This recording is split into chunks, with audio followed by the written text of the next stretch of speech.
Rock and roll Chicago, rock and roll Chicago, my hometown. Well, I was born in the city, gonna rock your city, Chicago.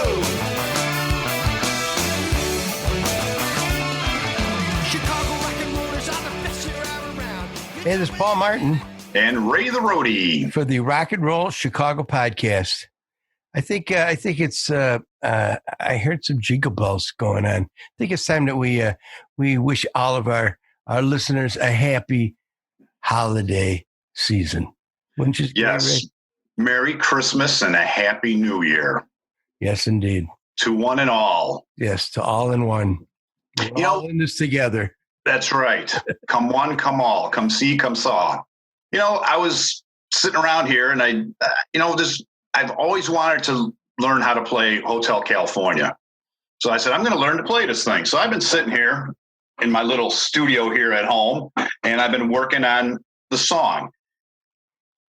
I never realized that Hotel California goes for like 30 minutes. I never realized it was a 30-minute song. It does? Yeah. That long, really? It just went on, and I put the album on, and I started playing it on my turntable here, and I'm playing along with it and stuff. But I didn't realize it was a skip in the album, and I kept playing the same part over and over and over. But that one section I got down pretty good. Yeah, well, there's this new thing called digital listening. Digital. I don't know what you call it actually, but you can listen digitally, like streaming. Yeah, kind of. Yeah. Good. Kind of like our podcast does. That's right. It does stream. Yeah, and it's a good stream. Yes, it is. Even my urologist told me that. He says, your podcast got a good stream. Okay, that's enough of that. So speaking of Hotel California, I guess that's where you're going. I am. With this week's guest, right? Yes, it pains me to say that it's Heartache Tonight. Why does it pain you to say that? Because it kind of goes along with the heartache thing. I see. But yes, we met with the guys. It wasn't painful at all. It was not painful whatsoever. No. And I'm sure they know how to play Hotel California without the skip. Yeah, probably, yeah. Yeah. But you could ask Alexa to play that for you. You can. That's true. Yeah. That's true. I just like to whip out the old Victrola now and then and yeah. Crank it up and put a nice album on there. Well, vinyl is making a comeback. It is. So to get back to the band, we talked with Heartache Tonight, a great band. They've been together for 13 years or so, and they do a lot of shows. They do about 60 shows a year. At least that's what they said. Now, not this year so much, but no. But as we've said before, not too many people are playing at all this year. But hopefully they'll be back at it real soon. Let's see what the guys had to say. Sounds good. Let's go. Hey, welcome to the show, everyone. Today we're speaking with a couple of the guys from Heartache Tonight. We've got Tom Carey and Christopher Plash, and Tom O'Brien, maybe to be joined by the drummer in a little bit. But how you guys doing today? Doing well. Really good, Paul. Thanks. It's good to talk to you. I know you guys have been together for quite some time. How did the band get started, and how many years has it been? We got started in 2007. John Forrest, bass player who's not here with us, is an old friend of mine. He and I had played together for many years in the Tom Carey band back in the 90s. And I had taken a couple of years off and had moved. We were in the Cleveland area for a while. We moved back to Chicago. John said, "Hey, I'm not doing anything. Let's put a band together." And it was the last thing I wanted to do because I was a little tired of the rock and roll biz, as happens at times. And I said, we also had a keyboard player who shall remain nameless. And I said, we need a, if we're going to play, we need a drummer. I mean, we can get together and fool around, but I'm not going to do this thing again. I don't want to be in the bars anymore. And because I was so old at the time, you know. And the drummer was Bean. And we did the thing that you do when you get together. You're like, do you guys know this one? Do you guys know that one? You know. And some of the stuff we played was some Eagles songs. We played Take It Easy and Peaceful Easy Feeling. And everybody sang. John sings and Bean sang great. And I remember we did Seven Bridges Road, which is the kind of a cappella song. And everybody just sort of went to the right part, you know. It sounded really good. And I thought, God damn it, now I have to do this again. Shit, I have to put a band together. Now, Bean's real name is? Chris. Chris. Oh, okay, Chris. Yeah. But he goes by Bean and always has. Oh, okay, all right. In the music biz. And, this is 2007, so the tribute thing wasn't it wasn't like it is now. It was almost like embarrassing, like you're an Elvis imitator or something. So I was reluctant to suggest it, but he sounds like Don Henley. He just does. And we had four guys who could sing harmony. It just seemed like a kind of a no-brainer. So I reluctantly, said, hey, what do you guys think about this? Everybody liked the idea. We had a different guitar player at the time. Bean always said, oh, I got this guy. You're going to love this guy. He's perfect for this band. And so when the other guitar player moved on, we got Tom O'Brien. And, we also had a friend of John's, Jim Altenbach, who's still with the band. So we've got, the classic Eagles lineup, 2 real guitar players, me, and then keyboards, bass, and drums. Chris is the most recent addition. He came along 2 years ago? Yeah, 2019. 2019, yeah. And unfortunately, we were really – the original keyboard player is a very talented guy, but Chris is – I don't know. Every time we've added somebody to this band, whether it was Tom O'Brien way back when or Jim Altenbach, it's like we've gotten to another level. I would even suggest that when we started working with Ron Wilhoff on sound, who was with Diversified for years, he started working with us full time. And that took our vocals to another level because we had in-ear monitors and a guy who knew what he was doing mixing. We've now got Dale Tulk who's doing the same thing. So it's just, keeping a band together this long is really an accomplishment. I mean, it's no M&R Rush, I give you that. But and the tribute thing has gotten bigger and better as we've gotten bigger and better, and it's just it's been a nice ride. And this COVID thing, of course, really popped our balloon quite a bit. We had a really good 2020 lined up. Well, I was going to ask you how you're surviving COVID. I'm staying home and hiding in my office.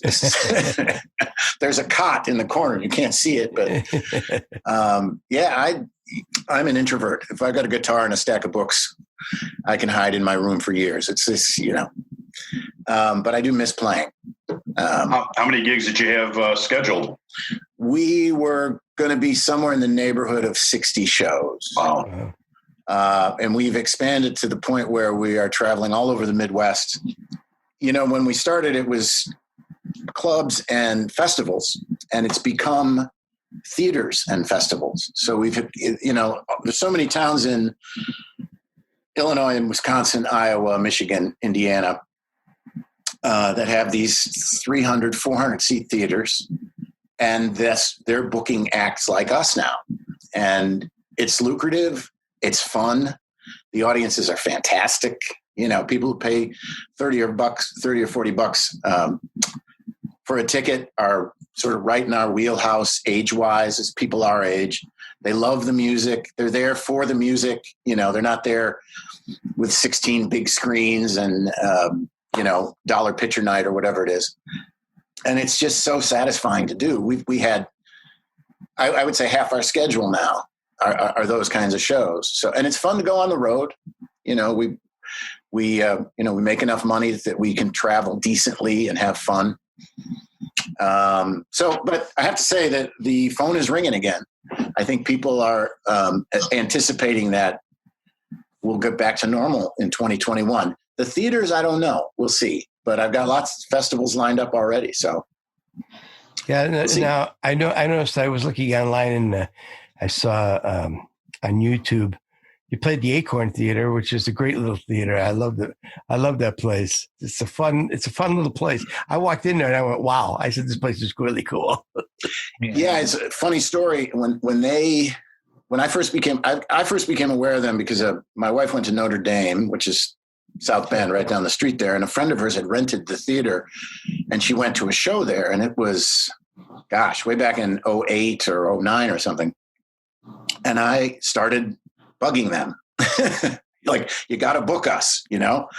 And we went back and forth for 3 or 4 years. And I finally gave up. I thought, okay, some places you can't convince, even though I thought this place is perfect for us. And a few years after, as soon as I gave up, I got an email from a local producer there, a guy named Lance Werner. And he had seen us he saw us at the Blue Chip. We played a VIP thing in their big room there. Sure.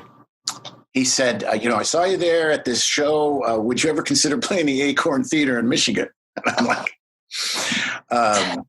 yeah, I would consider it, since I've sent them 20 emails in the last 5 years.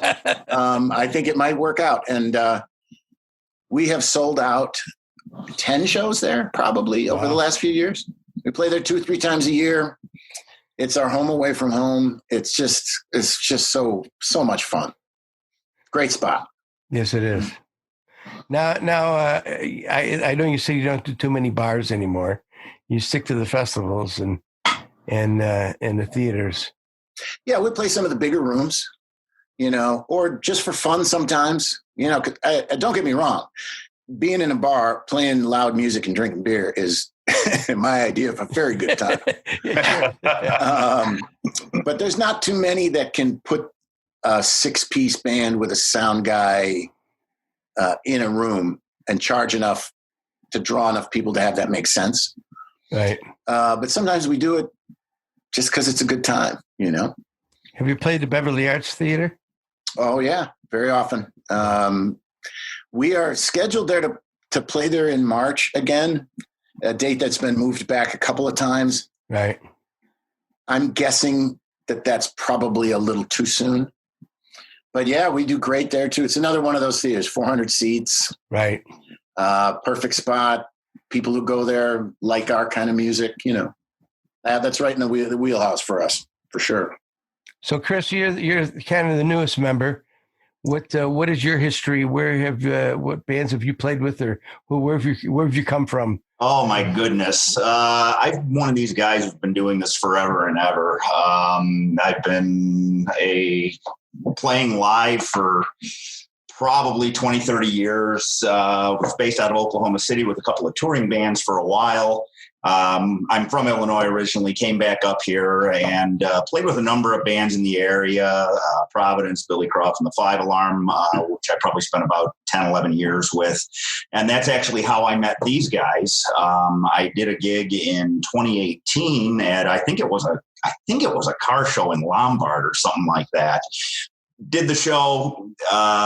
These guys followed afterwards, and I stayed and watched the whole show. I was just enamored with, their sound. I just thought it was fabulous. And in 2019, I got a phone call from John saying, "Hey, would you mind coming out and auditioning, with us?" And a buddy of mine, Mike Gerbitz, who's a fabulous drummer, plays with Anthem quite a bit, called me up and said, "Yeah, John's going to call you and, go out and audition." I'm like, "God, you're kidding me. These are the guys we played with in Lombard." And he's like, yeah, same guys, and went there, did the audition, and the rest is history. And of course I hit right before COVID hit, which, was no bonus because we were just starting to get. You've been with the band a year, right? Yeah, pretty much. So COVID hits, the schedule dies, and here we sit. Did you guys get to do any shows this past summer or no? Not the past summer, no. We stopped. When was the last show? I think the last show was in February. We did one on March 11th. Oh, that's right. And yeah. I know that date because it was like the next day where it all hit the fan. Mm-hmm. So we had a couple in January, a couple in February, just typically slow for us. Sure. And who knew, right? Yeah. Well, like they say, music is the first to go and the last to come back. Who says that? Yeah, I hope that's not true. I kind of think by the 2021, the summertime, I think everybody's going to be ready to go out again. So I think we got some big things coming. I'm pretty excited about it, actually. So Tom O'Brien, tell us a little bit about your history. Well, I've just been playing. I've been playing for a very long time. Probably the most popular band I played with was the Bad Examples. I don't know if you've heard of them. They were big. Sure. So, yeah, I played with them. I actually met Ralph back in the 80s, and we kind of kicked that off. That's when we got together with Pickles. And I was in and out of the band. There had been several guitar players. I'd do a few years. Somebody else would do a few years. I'm back doing them now. We're still doing a show every now and then. I went on the road with Ralph for, I think, 5 years doing his Ralph's World thing around the country when he was signed to Disney and stuff. So I did that for a while. And just when that was winding down, I got a call from Bean, the drummer, said, "Hey, we're looking for a guitar player to sub out in the Eagles thing. Can you do it?" And I said, "Well, sure." And it was great timing. That one thing was winding down and this was winding up. So that's how it worked out. That's great. So now you mentioned Pickles, who I understand before we started the interview that has passed away, which I didn't know about. I'm sorry to hear about that. May he rest in peace. But so you've been around the business for quite some time, huh? Probably the 70s, right? I'm dating myself, but yes. Tell me who you guys have shared the stage with. I know you've shared the stage with quite a few different, quite a few big name bands. Tell us about some of those stories. Well, Tom, what do you think? I'm trying to recall who we've done this with. I know we ran into Eddie Money backstage somewhere doing one. That's right, Eddie Money. That was fun. Lieutenant Dan, I think we ran into him along the way. To do that too, yeah. I'm trying to remember them all. They're like a blur. Yeah, I think between us, the old Tom Carey band, we used to open for a lot of people, and I know that I asked the Doobie Brothers and America and all of those. We don't do that much with this band. I think what's happened in the festival market is some of the national acts have sort of priced themselves out, which is good for us because then we end up headlining. And of course, the theaters were typically the headliner as well. The business definitely changed when I had the band back in the 90s, and you guys probably had this experience. There's Bean. There was a lot more of that opening act for the national. I'm sure Chris and Tom have a whole list as long as their arms of national acts. So. Yep. I'm just trying to remember who they are. Bean, how you doing? Hello, gentlemen. Sorry I'm late. How are you? Chris, how are you, man? Good, brother. Good to see you. Nice tree. Oh, yeah. I know. He looks like a Christmas fireplace. Oh, yeah. That was a bitch to get in the house. Like an episode of Family Classics over there. We're joined by Mr. Bean. Bean, how are you? Fine. How are you doing, sir? Good. How's it going? Good. You buy the next round since you're late. Yeah, sorry, guys. Sorry. Believe it or not, I was actually playing, which is a good thing. So that's why I was late. An actual gig or no, or just trying to stay loose, stay fresh, and work up some parts for eventually when we get back out there and do some shows. Well, we were just talking about that, about how you guys have survived COVID, and how about yourself? Well, just been trying to keep my distance, trying to remain hopeful. Been bugging Tom a lot about when we can get back together and play, and we're just kind of have to wait till it's a comfortable situation out there for everybody. You know, it's just one of those things. Have you guys done any streaming shows or have you gotten together just to rehearse at all? Not well. The last thing that we did was, we had a show. Well, it's been a while since Heartache has got together. I've had a couple other projects on the side, and Tommy O'Brien and I have gotten together to do some stuff. But as a group, it's been quite a while. We're really looking forward to doing it. Actually, as we have as much cabin fever as everyone else out there. You know what I mean? So. Yeah, I think the last one was New Lenox, right? Wasn't that the last one? Did we go down there? We played outside the big outdoor thing. That's right. You know, you asked when our last show was, and I said March, but we did 2 outdoor shows this summer, didn't we? They're just we did one at that casino in Iowa, the Riverside Casino. Oh, right. Right. And they sold tables. It was outside, and they, so the tables were spaced. The servers and all were masked. So I felt we were comfortable. And then the other one was a festival in the park in Romeoville, right? It was Romeoville. Romeoville. And they did a great job there too. They had a big, like a Ravinia type setup, and people were spread apart. It was okay. I think it'll be similar when we get back to summer, unless, this vaccine thing rolls out perfect and everybody gets happy again. Romeoville was supposed to have the Naperville Rib Fest there this year, and they kind of got screwed on that deal, I think. Yeah, I wonder if that's where they'll do it, because it was a pretty big area. Ray, you know that area, right? Yeah, I guess. Well, in Naperville, I think they're redoing that park that they used to have it in. So the place is torn up, and I don't even know if it's going to go back to Naperville. I think Romeoville got it for good. They're going to keep it, every year. But yeah, this is supposed to be their first year, and they had quite a lineup set up. And just that all went away. That venue at Romeoville is really outstanding. They did an awesome job putting that together. They really did. Very nice. A lot of communities seem to be doing that. Lansing's got a nice outdoor stage area now, and a lot of towns are doing that. Yeah, which is great for the bands. Yeah, we play Addison frequently and Lyle, and both of them, we played one year and there was a little portable stage and, people in the lawn and whatever. And the next year, this big, permanent pavilion. And it's like, wow.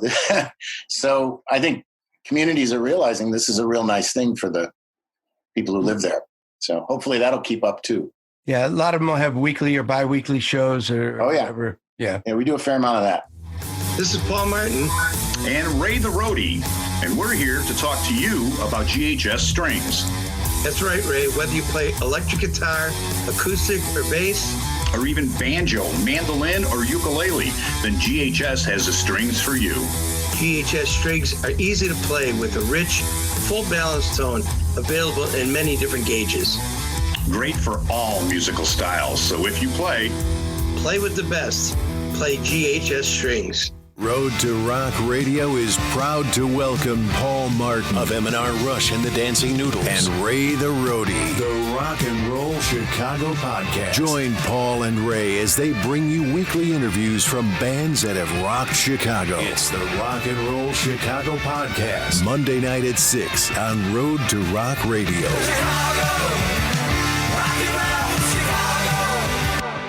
I know you said that you, when you first got together, you learned some Eagles songs, but why the Eagles? I mean, why did you pick the Eagles? Well, as I said, we got a drummer who sings and sounds like Don Henley, and we've got, at least at the beginning, and still, we've got 6 guys who can all sing. That's very unusual. Right. And so that's why it seemed kind of like a natural thing. Plus, the Eagles were so big. Sometimes we'll do a show and they only want 90 minutes. It'll be, and we can't play all the songs. You can't even play all the hits. We can't play all the hits in 90 minutes. You can't do it. And that's an amazing benefit to have. I mean, I got so many bullets in the gun, right. And when you add in the the solo stuff, the Joe Walsh stuff and the Henley stuff, we could play for 3 hours and you'd know every song. It's the one thing that always astounded me about playing with this band is every time we do these shows and you're wearing earbuds, my ears are sealed and I can still hear the audience singing every single word. They know every single word, every single song, every note, every guitar lick, every keyboard lick, and everyone there. It's amazing. It's really, really cool.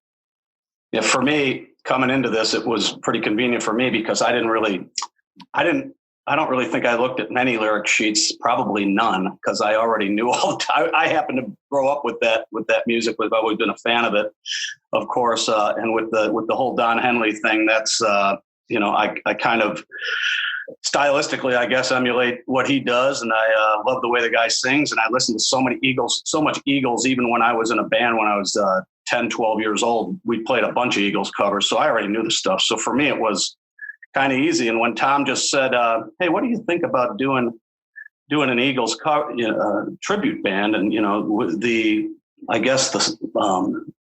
it wasn't the first thing on our mind to do, really, just because sometimes, especially back then, it had certain stigma attached to, or, it wasn't exactly the most hip thing to do at the time. And so once we started playing together, it actually sounded good. So we're like, let's keep going.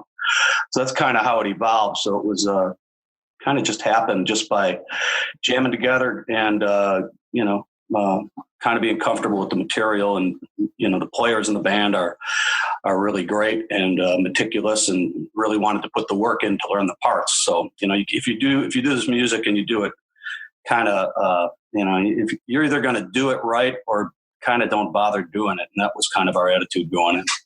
You guys do a great job on it. I'll tell you that. I think it's, it's not prog rock or anything.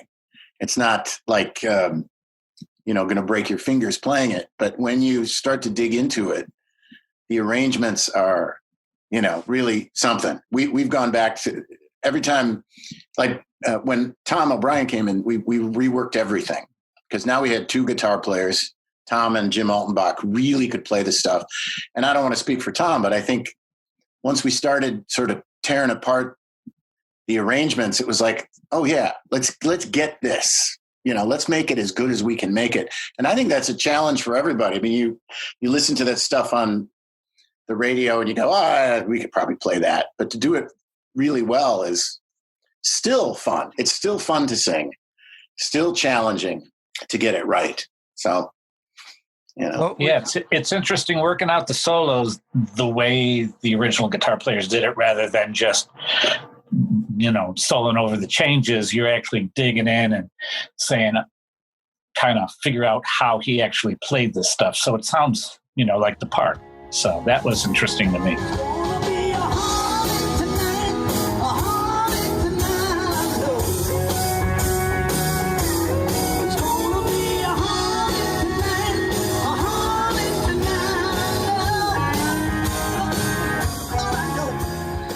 Well, that leads me to my next question. And hypothetically, if someone never had heard of the Eagles, and you guys had to play one song, what would best exemplify? What song would that be that would best exemplify what the Eagles do? I see. So somebody was on a remote island, Shanghai, for 30 years. Well, or what song is it that you would play that if you had one song to play, which one would it be? That would best exemplify the Eagles. Well, there's so many eras of the Eagles. You have the Bernie Ledin era. You have pre-Joe Walsh. So, I don't know if there's one song that's going to exemplify that whole catalog. There's too much. It spans too many years. But let me see. I agree with I would prefer something like the Life in the Fast Lane era because it's more guitar driven. Others might prefer something more vocal driven. I don't know. Yeah, I mean, Desperado always comes to mind. We've actually done shows where like as Tom said, there's so much material, we've actually ran out of time in the show. Right. And we actually went through the show and didn't do Desperado. And I could probably count on my hand the times that's happened. But maybe that's twice. One of the ones that what's that, Tom? I said maybe twice. Yeah, maybe twice. But when we've done it, when that has happened, it really was catastrophic, I think, for the people at the show, because it's from just a vocal tune, as Tommy said, that would exemplify it for me. Yeah. For me, what do you call the quintessential Eagles? I really don't know what the answer to that question is. I mean, I grew up, I was a kid in the 70s. One of the first songs I learned, my cousin, who was actually here from overseas going to college, bought me their greatest hits album when he was home visiting. And he taught me how to play Tequila Sunrise on the guitar when I was just a young lad. So, that whole era for me was kind of it. I think one of my favorites is probably One of These Nights. I love the arrangement, all the little spots. Yeah, where everybody plays a very specific part. That I just love that, and the vocals are just fat and big. That's true. That one has a little everything. That's a good point. Sometimes I forget. That's a good one. And Jim nails the solo every time. I know. He really does. These nights, one of these crazy old nights, we're gonna find out, pretty mama, what turns on your lights.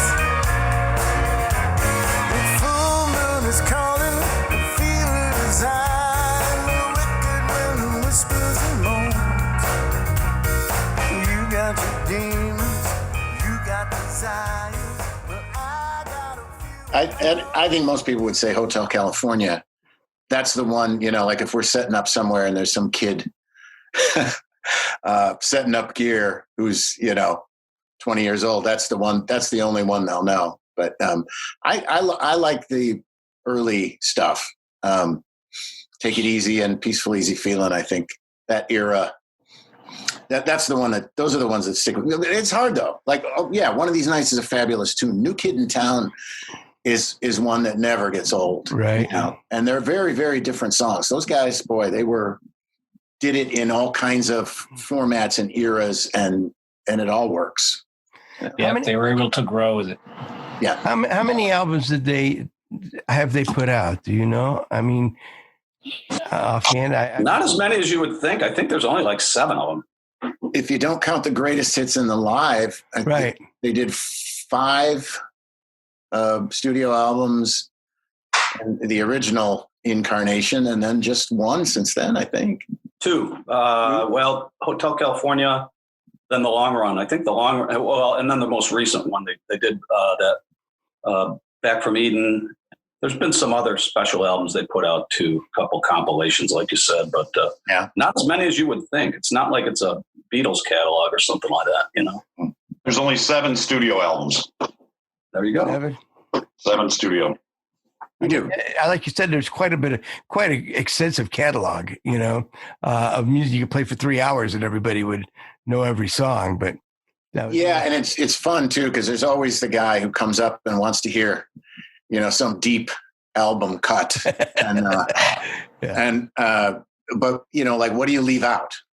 Yeah, right? Well, he's a true fan. That guy. He's a true fan, right? He wants to hear the King of Hollywood or something, or the Greeks Don't Want No Freaks, and I'm like, well, okay, but then we can't play Lion Eyes, and right. We're not going to get away with that, brother.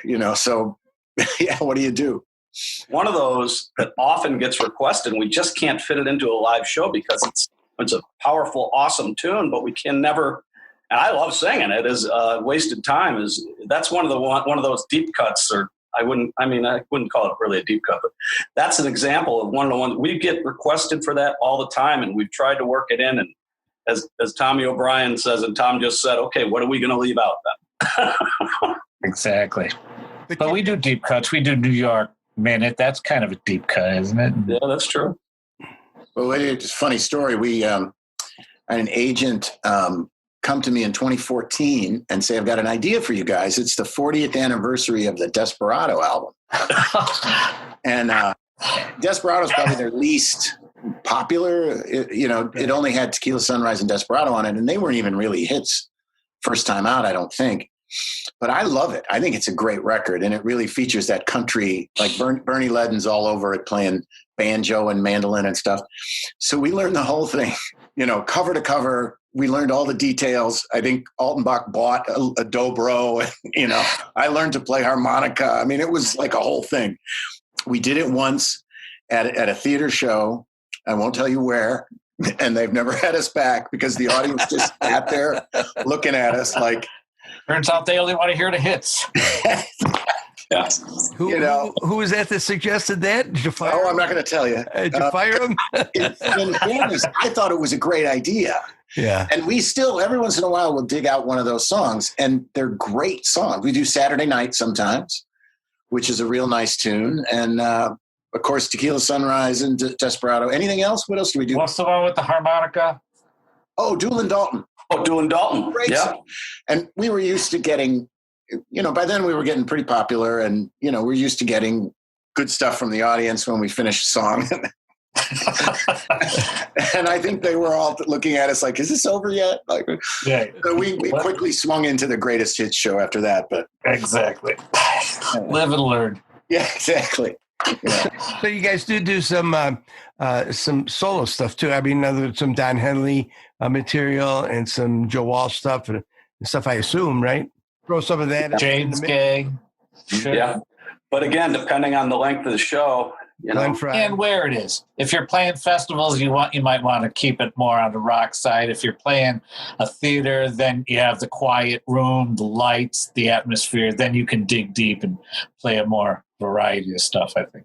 Yeah, we do, I think, a really nice version of New York Minute, and Bean sings it great, but it's 8 minutes long, and it's a very slow tempo.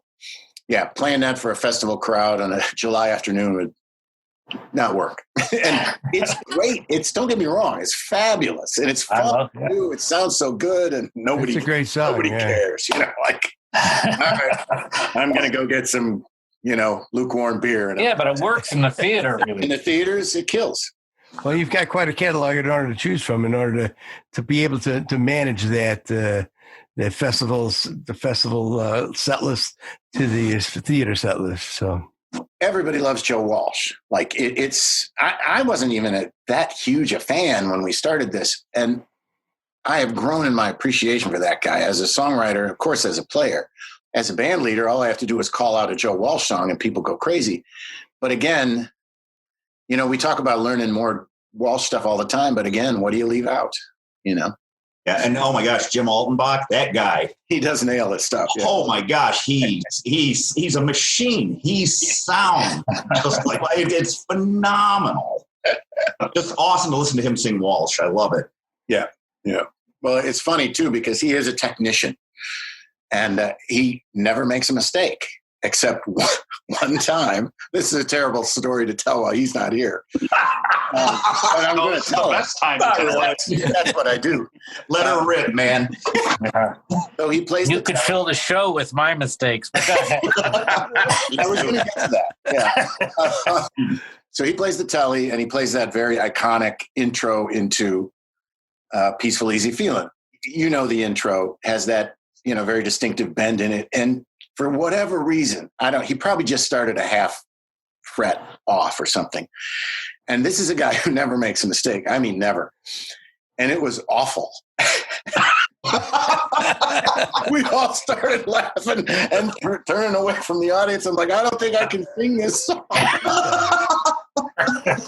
It was great. We've all had our moments. Yes, we do. Oh, yes. Oh, yeah. Yeah, we can't even count my mistakes. But But that's what makes you guys a good band is you're playing live. You're not using any tracks or anything, and you're playing live, and that's what humans do is they make mistakes, right? Every once in a while. Exactly. That's the reason it sticks out is because the only one Jim's ever made, as far as I know. Exactly. From someone who has to stand next to him, I can attest to that. Somehow, I think the crowd enjoys it too. And oh yeah, there's been a couple times where we've said, "Hold on a second, let's just stop." And start over.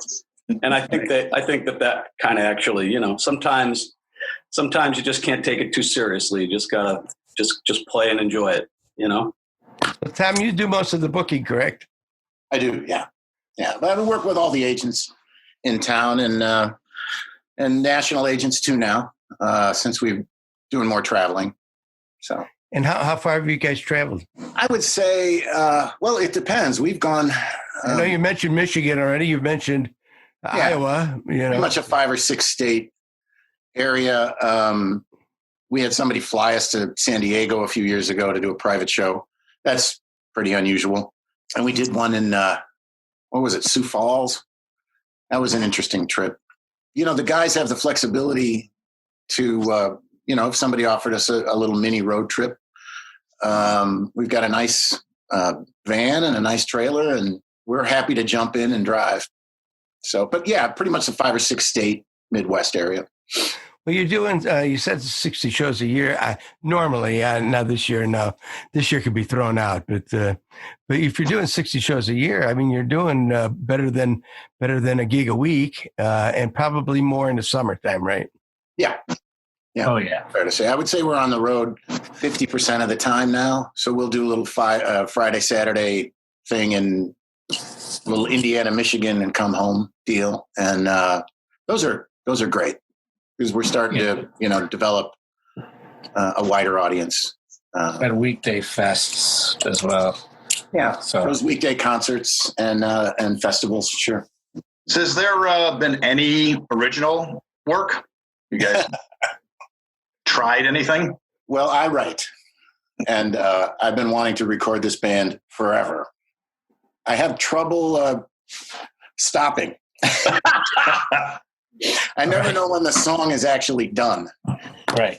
So, yes, I would very much like to do that. I don't know that there's a big audience out there waiting to hear my songs.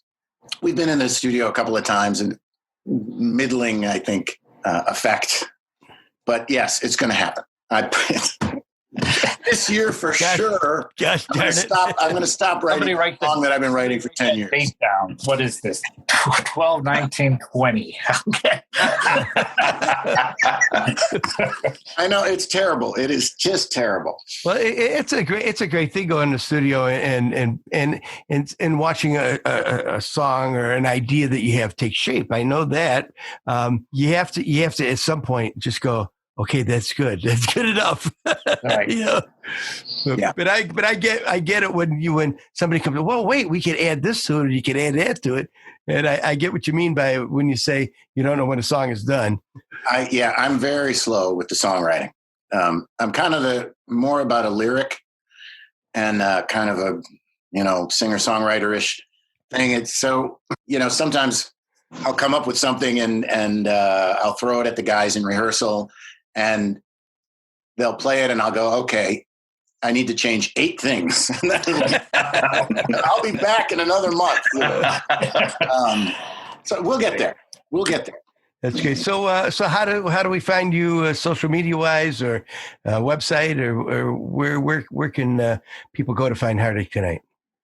Well, heartachetonight.com is the website. And when people ask me how you pick the name Heartache Tonight, I say that was the only greatest hit that didn't have a .com locked up.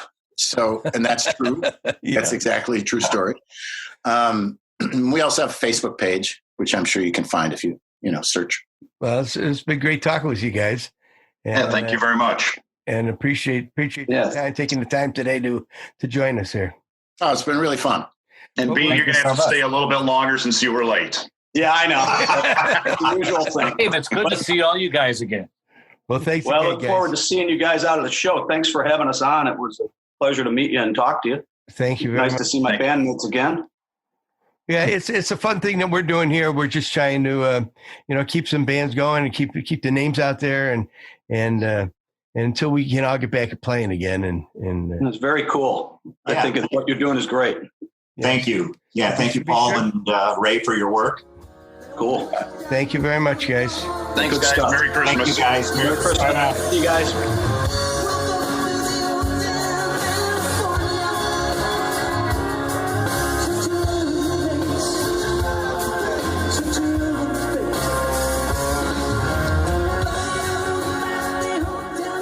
So that was the guys from Heartache Tonight: Tom Carey, Christopher Plash, Tom O'Brien, and Bean, as he's affectionately called.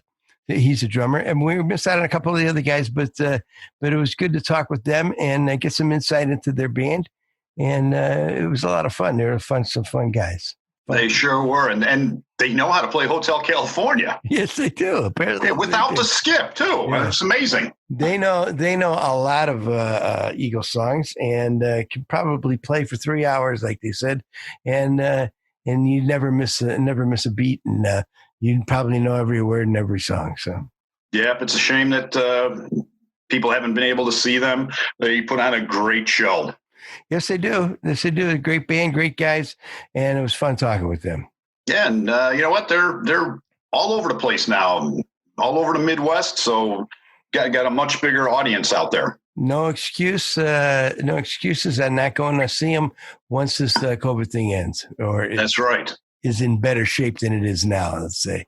That's right. And come to see us when we're back in our studio recording. You'll be able to see us right through the window when we're doing our show. Where would that be at? That's at the Illinois Rock and Roll Museum on Route 66 in beautiful downtown Joliet, Illinois. That's right. Home of Road to Rock Radio, where you can find our podcast every Monday at 6 p.m., a rebroadcast of one of our shows.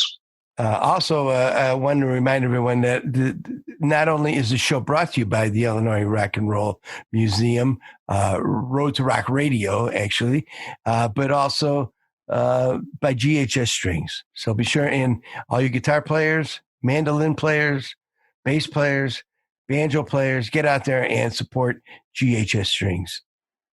Violin strings? Possibly. It's a string. Yes, it is. Catgut. All right, guys. Thanks for listening. We'll see you next week. See you next week. Actually, next week's going to be a special episode. So you're definitely going to want to check it out, download it, stream it, whatever. I really think you guys are going to really enjoy the next week's show. Okay. I'll be sure and listen. Oh, I'll be there. Oh, you will be there. That's right. Okay. Hopefully you'll enjoy it too. Yeah, I'll listen to it too. Okay, great. All right. See you next week. Thanks. Rock and Roll Chicago podcast does not own the rights to any of the music that's played on this podcast. The music is used to promote the band or musicians that are interviewed. Rock and roll Chicago. Rock and roll Chicago.